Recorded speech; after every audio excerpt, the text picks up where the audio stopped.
গ্রামবাসীরা নয়, এবার শিক্ষকদেরকে স্কুলে তালাবন্দি করে রাখলো স্কুলের ছাত্ররা। অভিযোগ, রেজিস্ট্রেশনের জন্য অতিরিক্ত টাকা নেওয়া হচ্ছে কোনো রসিদ না দিয়ে। মঙ্গলবার ঘটনাটি ঘটেছে হরিহরপাড়ার নিশ্চিন্তপুর উচ্চ মাধ্যমিক বিদ্যালয়ে।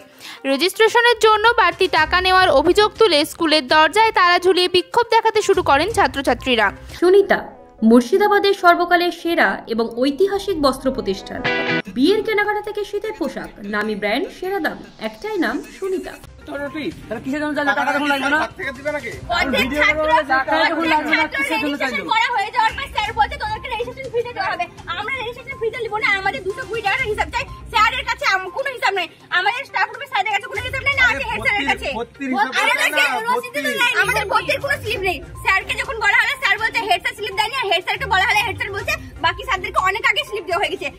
ওই ঘটনায় স্কুল ছাত্রে উত্তেজনা তৈরি হলে পরিস্থিতি সামাল দিতে এগিয়ে আসেন জনা কয়েক অভিভাবক। প্রায় ঘন্টা চারেক পরে আলোচনার ভিত্তিতে মুক্তি দেওয়া হয় শিক্ষকদের। দিকে রাখার একটাই কারণ যে হেডমাস্টার তো টাইমের আগেই বাড়ি চলে গেছে।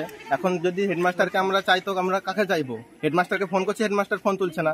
বাকি যত স্টাফ আছে তাদের কাছ থেকে তো আমরা চাইবো যে হেডমাস্টার স্কুলে আসুক। কি সমস্যা আছে? সমস্যা তো একটাই, আমাদের কাছ থেকে অধিক পরিমাণে টাকা নেওয়া হয়েছে। কেন নিবে?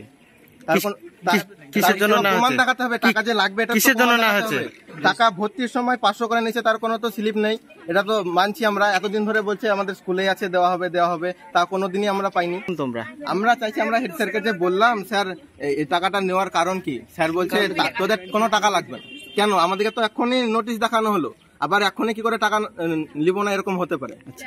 আমরা চাই যে হেডমাস্টার আসুক, এসে আমাদের এটা সমাধান করে যাক। আমাদেরকে হয় স্লিপ দেবে, না হলে টাকা লাগবে না, কেউ কিছু একটা করবে। 70 টাকা রসিদ দেওয়া বোর্ডের নির্দেশে নেওয়া হচ্ছে এক্সামিনেশন ফিস হিসাবে, তার রসিদ দেওয়া হচ্ছে। আর 220 টাকাটা হেডমাস্টারের নির্দেশ যেরকম দিয়েছিল যে রেজিস্ট্রেশন ফিস বা বোর্ডের যে ফিসগুলো থাকে সেই ফিস এবার যে রেজিস্ট্রেশনের যে কার্ড প্রিন্ট হয় ওটা জেনারেলি অন্যান্য স্কুল সাদা একটা কাগজে প্রিন্ট করে দিচ্ছে, সাদা কালো। আমাদের কালার দিয়ে একটা ভালো কাগজে প্রিন্ট করে দিচ্ছে, তার একটা খরচা থাকে। সেই খরচাটা আমাকে স্যার বলেছিলেন যে এই খরচাটা নিলে আমাদের মধ্যে হয়ে যাবে। অতএব সেই অনুসারে স্যারের নির্দেশে আমি তুলেছি টাকাটা। ছাত্রী যে দাবি তুলছে, ছাত্রছাত্রীদের দাবিটা নিশ্চয়ই তাদের দিক থেকে সঠিক লাগছে। এবার হেডমাস্টার মশাই এসে যদি মনে করেন যে না এটা ওরা ঠিক করেনি, সেটা হেডমাস্টারের সঙ্গে আলোচনায় প্রস্তুত থাকতে।